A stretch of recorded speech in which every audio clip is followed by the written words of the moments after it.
faire remarquer que là on parle des questions de mœurs, il y a un lien effectivement avec les questions d'éducation, d'éducation civique, d'éducation morale, d'éducation à la citoyenneté, et je faisais observer au début de l'émission qu'il y a une situation semblable. Peut-être pas tout à fait semblable, mais qui aurait un lien avec ce qui s'est passé au lycée de Toukébé à Yaoundé, où on a vu des jeunes, n'est-ce pas, massés devant le portail. Il y a eu des questions disciplinaires qui sont posées quelques jours auparavant, mais après, il y a eu un problème qui s'est posé pendant la levée des couleurs, où il y a des jeunes qui attendaient, n'est-ce pas, que la levée des couleurs s'achève pour rentrer dans l'établissement. Il y a eu des bousculades et au finish, il y a eu une centaine de blessés qui ont été pris en charge dans les différents hôpitaux. Et la question, il y a beaucoup de questions qui se posent aujourd'hui. Il y a peut-être un lien entre les deux éléments. Comment on en arrive aujourd'hui à un tel niveau de dérive sociale, à un tel niveau de décrépitude sociale? Même l'école où hier on parlait de la formation ou bien du développement du savoir-être, du savoir-faire, on a l'impression que même l'école n'y échappe plus. Je ne vais pas revenir sur les cas de drogue dans les établissements scolaires, je ne vais pas revenir sur les cas des pratiques sexuelles, comment vous appelez encore cela, ou à côté des établissements scolaires, des partous, voilà, ou à côté des établissements scolaires, vous avez des maisons, des meublés qui sont très souvent utilisés par ces élèves-là pour un certain nombre de choses. Alors, comment on en arrive, comment on en est arrivé à une situation comme celle-là? Et aujourd'hui, qu'est-ce qu'il faut faire pour qu'on revienne à l'orthodoxie? Duval, moi je voudrais d'abord vous dire, et vraiment je vous engage, si vous trouvez que j'ai débordé sur le temps que vous m'avez accordé, vous pouvez m'interrompre sans aucun problème. Mais je ne voudrais pas qu'on m'avait interrogé tout à l'heure sur une question qui était une question d'administration de la justice ou d'administration d'une façon globale, je vous ai répondu. Mais sur le fond de cette affaire, moi j'ai horreur, en tant qu'avocat, en tant que citoyen, en tant que républicain, d'assister presque toujours systématiquement, à partir d'un certain nombre d'éléments, à la mise à mort de la personne qui est poursuivie. Je pense que Internet n'est pas un tribunal. Il y a un principe auquel moi je tiens, je suis fondamentalement attaché, c'est le principe de la présomption d'innocence. Pour l'instant, je sais très bien, moi j'ai quitté la France sur le jugement de l'affaire d'Outreau. Près de 30 personnes étaient accusées et l'opinion publique leur avait déjà dressé le bûcher. Sur les 30 personnes, il y en a 20. Pas des enfants. Tout à fait. Pas des enfants. Tout à fait. Donc, la question de la parole de la victime, j'y tiens. On a négligé souvent la parole de l'enfant, tout comme on a souvent négligé la parole de la femme. Elle compte énormément, surtout pour ce genre d'affaires. Mais pour autant, il y a un domaine dans lequel nous qui sommes responsables, nous qui ne sommes pas directement concernés, nous qui sommes acteurs, vecteurs d'un certain nombre de valeurs et de connaissances, nous devrions, et je sais que ce que je vais dire, je vais recevoir dans ma messagerie une dégelée d'injures et autres, on se doit d'être prudent. Je n'ai pas la prétention de défendre cette personne. J'ai été sollicité déjà pour les dossiers. Je ne vais pas les citer ici parce que je n'ai pas le droit de dire les dossiers dans lesquels j'interviens, ni dans ceux qui m'ont sollicité.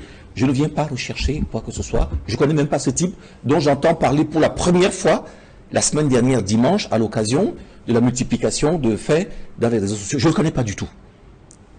Mais je peux vous dire une chose, c'est qu'il a le droit à la présomption d'innocence comme tout le monde, tant qu'il ne sera pas établi de façon irréfutable que ce qui peut lui être reproché a le caractère de la vérité.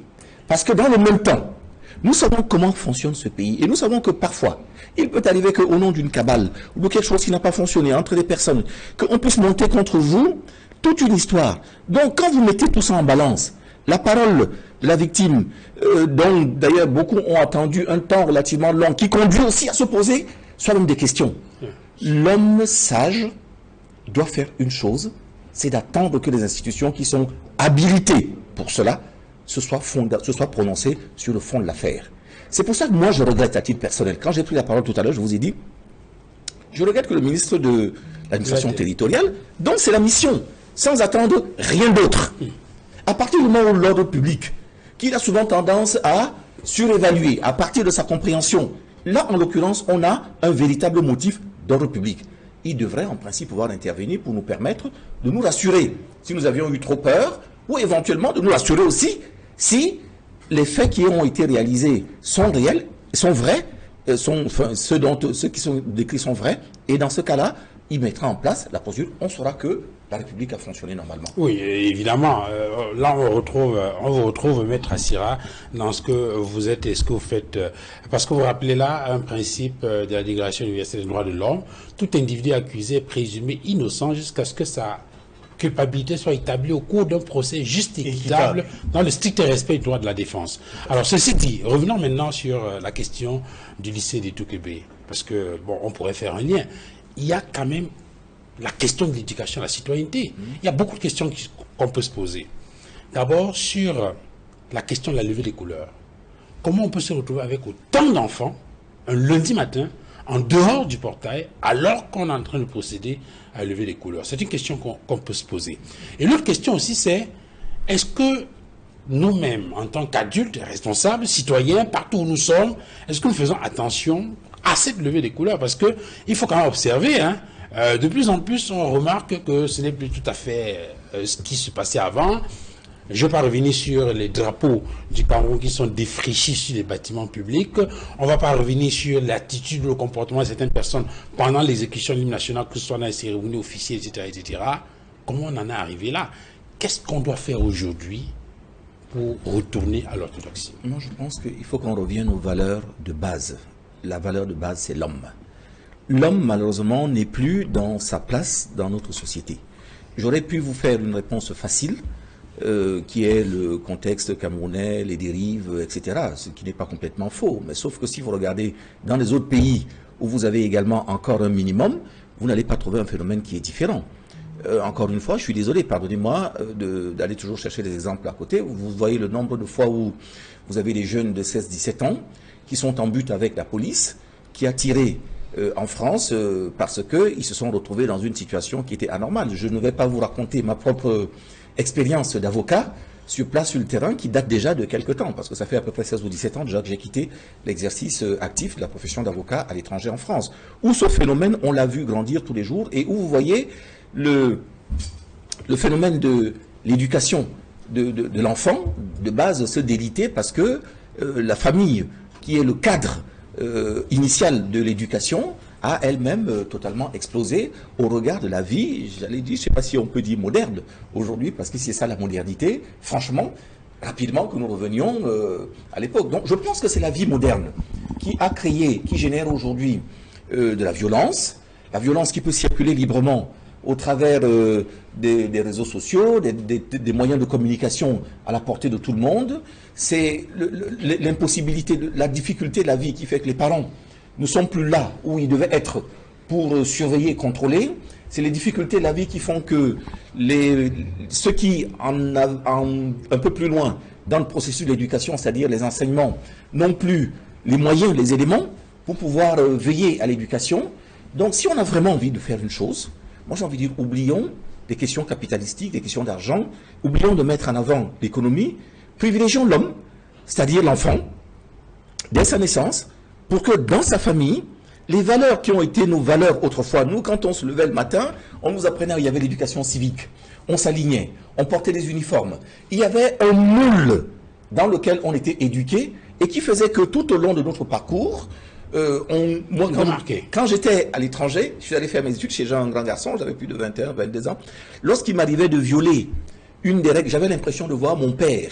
Le regard de mon père, j'étais à l'étranger, 6000 km. Quand il m'est arrivé de boire un peu, la première fois où j'ai été invité pour boire du vin, je suis rentré chez moi pendant 2 ou 3 jours, je me reprochais d'avoir enfreint une règle de la vie familiale.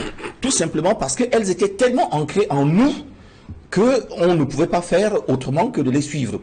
Et même lorsque le père n'était pas là, elles continuaient à nous suivre au-delà du père. Au-delà déjà de la concession, le monsieur qui vous voyez à l'extérieur en train de fumer une cigarette parce que votre grand frère vous avait dit va m'acheter le Minty à côté et que vous aviez allumé, voilà, pour pouvoir entretenir, il vous voit, il vous gifle et le soir même il va venir justifier auprès de vos parents ce qui s'est passé et pourquoi il vous a giflé, avec l'approbation des parents qui vont l'inviter le soir à venir manger à la table commune pour indiquer que oui, c'est bien ça qu'il fallait faire, nous vous intégrons maintenant. Où est-ce que vous allez trouver ça aujourd'hui? Alors, Maître Claude Biliga, il y a donc une forte responsabilité des parents aujourd'hui avec, n'est-ce pas, ce phénomène qui se développe. Oui. Avec ta permission, je vais peut-être dire une ou deux choses. Le phénomène de perversion dont on parlait tout à l'heure, là, s'agissant de l'affaire Bogda, et il ne faut pas oublier qu'il n'y a pas très longtemps, le gouvernement avait réagi. Hein, dans le cas de votre collègue Martin Camus-Mim, il y a le cas de Mirabel, où les gardes du PCRN ont été arrêtés. Il y a le cas de Cynthia Fiaga, cette jeune dame, mais je crois qu'il y avait Chafiro également. Ça veut dire qu'en réalité, l'État n'est pas toujours resté bras ballants. Je veux dire, bras croisés. Et là où je me demande, est-ce que si on traîne à réagir là maintenant, n'est-ce pas par expérience, peut-être parce qu'il a été reproché au gouvernement, au ministre, par exemple, des femmes, c'est-à-dire du ministère de la femme et de la famille. Oui, oui. Et on lui avait un peu reproché le fait qu'elle est sortie un peu plus tôt dans le cas de cette affaire-là. Donc je me dis peut-être que c'est cette prudence qui fait qu'ils essayent de ne pas s'engager aussi vite qu'ils l'ont fait. Dans les cas que je viens de citer, il y en a d'autres encore. Maintenant, au niveau de la société, nous sommes dans un village planétaire. Hein. On a tendance à dire que lorsqu'on prend des exemples extérieurs, on veut, prendre le développement par le bas. Mais non. La même télévision que nous regardons ici, ceux qui sont aux États-Unis la regardent. Les gens qui sont aux États-Unis, il suffit d'avoir la chaîne, d'avoir le câble, on sait tout ça. Donc, moi, généralement, j'aime dire ça aux gens, au niveau de mon cabinet, je sais au moins une cinquantaine de chaînes que je suis. Là, pour les débats, que ce soit en matière politique, etc. On a l'impression que c'est les mêmes pays. Les mêmes reproches que nous faisons aujourd'hui à nos enfants, c'est les mêmes reproches qui sont faits de l'autre côté. Donc, je parle de village planétaire. Mais ça ne justifie pas que nous puissions baisser les bras. Que nos parents, tout à l'heure, appelaient des exemples. Nous, on nous éduquait avec des exemples parfois amusants. On nous disait, ben, lorsque quelqu'un est en train de faire l'essai à l'époque, il n'y avait pas de coins. Voilà, si tu le regardes, ta maman va accoucher d'une chèvre. C'est une éducation qu'on nous faisait. Pour nous interdire de regarder les gens qui ne sont pas nus. Pour nous interdire de faire telle chose avec ça. Aujourd'hui, on n'a pas ce temps-là. Personne n'a ce temps. On le faisait autour des jeux entre enfants, autour du feu. Le soir, on dansait, on allait chez des hommes, chez des autres pour pouvoir partager les contes, les proverbes, etc. Et c'est ça, cette éducation. Aujourd'hui, on ne l'a pas. Même si vous voulez éduquer votre enfant, il va vous dire de vous faire foutre. Ils ne veulent pas écouter. Donc, du coup, ça impacte négativement. Et également, ce phénomène qu'il a évoqué, l'éducation civique. Apparemment, il y a une matière qu'on appelle l'éducation à la citoyenneté, je crois. Oui. Mais non, l'éducation civique, c'était quelque chose d'assez important. Et de la même manière, moi qui ai fait les 2 premières classes dans un collège public, un collège confessionnel et protestant, on allait faire le culte tous les matins. On commençait par là. Donc vous avez un degré de couleur qui vous indique l'éducation, qui vous donne une éducation et au niveau de la citoyenneté. Vous allez faire la méditation matinale avec le pasteur et autres, qui vous indique ce que vous devez faire.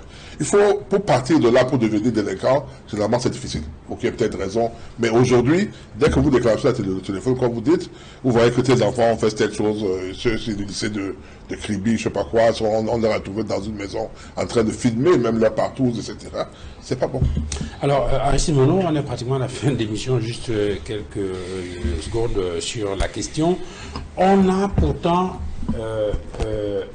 on se souvient qu'il y avait un ministère des Sports et de l'Éducation civique, non, ça s'appelait le ministère de la Jeunesse et des Sports. Jeunesse et Sports. Ça a éclaté en deux. Il y a un ministère dédié à la jeunesse maintenant, et même à l'éducation civique. Oui. Il y a d'autres structures qui ont été créées comme l'Agence nationale de participation, l'Agence de participation au développement. Non, il faut que je trouve le mot exact.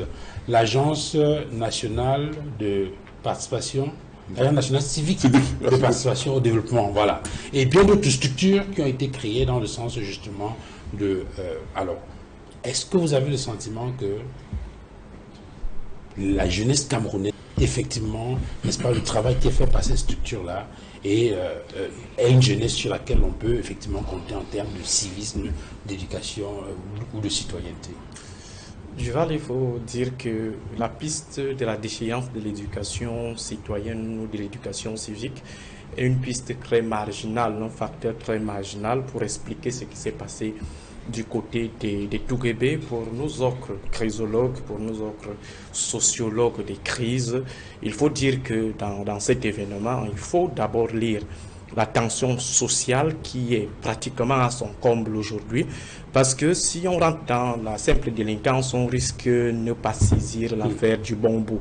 Pourquoi ces enfants n'ont pas saccagé d'autres véhicules qui étaient à côté? Pourquoi uniquement le véhicule du proviseur? Ça signifie que en tout cas c'était un acte intentionnel bien calculé, et cela trahit en fait une crise de confiance ou des tensions latentes qui existent depuis entre le proviseur et ses élèves. Donc il faut dire aux uns et aux autres qu'il y a un problème entre les gouvernants et les gouvernés, et cela s'est manifesté au plus bas, c'est-à-dire au niveau de nos élèves, de nos enfants. Deuxième élément, vous voyez des situations de face à face entre les élèves 16 ans, 17 ans, 20 ans, avec les forces de maintien de l'ordre. Est-ce que vous pouviez imaginer un seul instant que dans ce pays, dans un lycée, que nous ayons affaire aux enfants de moins de 16 ans, 20 ans, qui rentrent dans une situation de face à face, qui n'ont pas peur, en fait, de la police anti-émeute. Donc, ce n'est pas seulement un problème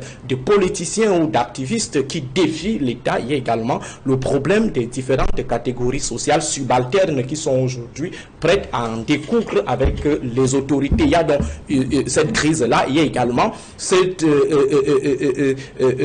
attitude de défiance qui connaît une certaine inflation, qui grandit dans notre pays et qui trahit en fait une tension sociale, une tension politique. Il y a également le fait que dans un environnement comme celui-là, vous avez des élèves qui prennent quand même le soin de pouvoir filmer, de pouvoir faire des reportages. Donc, d'une manière un peu globale, M. Duval Fangwa, moi, je me refuse de mettre en avant la question de l'éducation citoyenne défaillante. C'est beaucoup plus un indicateur de ce que le Cameroun est en train de courir comme risque, le risque d'implosion, le risque de déflagration sociale. Si une simple situation disciplinaire peut générer des saccages, peut générer des face-à-face, face à un corps de sécurité comme la police anti-émeute, imaginez dans un seul instant le jour que les Camerounais vont dire que Cros c'est Cros à M.